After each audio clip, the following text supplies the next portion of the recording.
इस वीडियो को लाइक करें, हमारे चैनल को सब्सक्राइब करें, सब्सक्राइब करके बेल आइकन को जरूर दबाएं।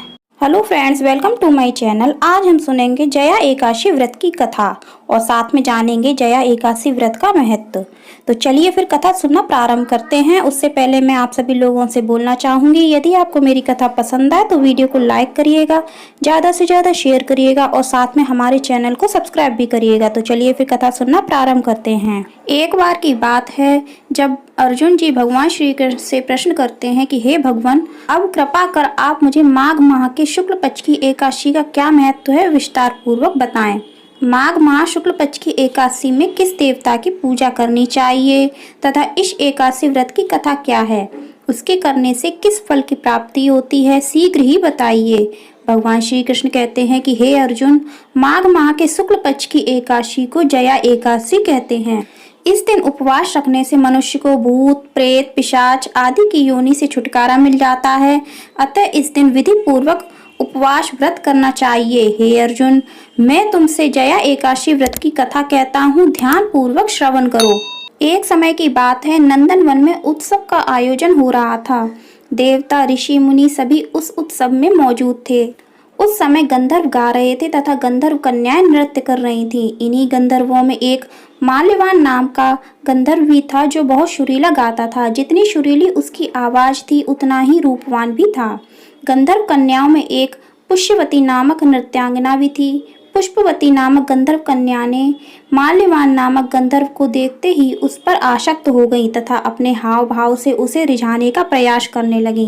माल्यवान भी उस पुष्पवती पर आसक्त होकर अपने गायन का सुर ताल भूल गया। इससे संगीत की लय टूट गई और संगीत का सारा आनंद बिगड़ गया। सभा में उपस्थित देवगणों को यह अच्छा नहीं लगा। माल्यवान के इस कृत्य से इंद्र भगवान नाराज होकर उन्हें श्राप देते हैं कि स्वर्ग से वंचित होकर मृत्यु लोक में पिशाचों सा जीवन भोगो, क्योंकि तुमने संगीत जैसी पवित्र साधना का तो अपमान किया ही है, साथ ही सभा में उपस्थित गुरुजनों का अपमान भी किया है। इंद्र भगवान के शाप के प्रभाव से दोनों पृथ्वी पर हिमालय के जंगल में पिशाची जीवन व्यतीत करने लगे। पिशाची जीवन बहुत ही कष्टदायक था। दोनों बहुत दुखी थे। एक बार माघ माह के शुक्ल पक्ष की जया एकादशी के दिन संयोगवश दोनों ने कुछ भी भोजन नहीं किया और ना ही कोई पाप कर्म किया। उस दिन मात्र फल फूल खाकर ही पूरा दिन व्यतीत किया। भूख से व्याकुल तथा ठंड के कारण बड़े ही दुख के साथ पीपल वृक्ष के नीचे इन दोनों ने एक दूसरे से सटकर बड़ी कठिनता पूर्वक पूरी रात काटी। पूरी रात अपने द्वारा किए गए कृत्य पर पश्चाताप भी करते रहे और भविष्य में इस प्रकार के भूल न करने की भी ठान लिया। सुबह होते ही दोनों की मृत्यु हो गई। अनजाने में ही सही उन्होंने एकादशी का उपवास किया था। भगवान के नाम का जागरण भी हो चुका था। परिणाम स्वरूप प्रभु की कृपा से इनकी पिशाच योनि से मुक्ति भी हो गई और पुनः अपनी अत्यंत सुंदर अप्सरा और गंधर्व की देह धारण करके तथा सुंदर वस्त्रों तथा आभूषणों से अलंकृत होकर दोनों स्वर्गलोक को चले गए। देवराज इंद्र उन्हें स्वर्ग में देखकर आश्चर्यचकित हुए और पूछा कि वे श्राप से कैसे मुक्त हुए। तब उन्होंने बताया कि भगवान विष्णु की उन पर कृपा हुई है। हमसे अनजाने में माघ शुक्ल एकादशी यानी जया एकादशी का उपवास हो गया था, जिसके प्रताप से भगवान विष्णु ने हमें पिशाची जीवन से मुक्त किया है। इस प्रकार सभी ने जया एकादशी व्रत के महत्व को जाना।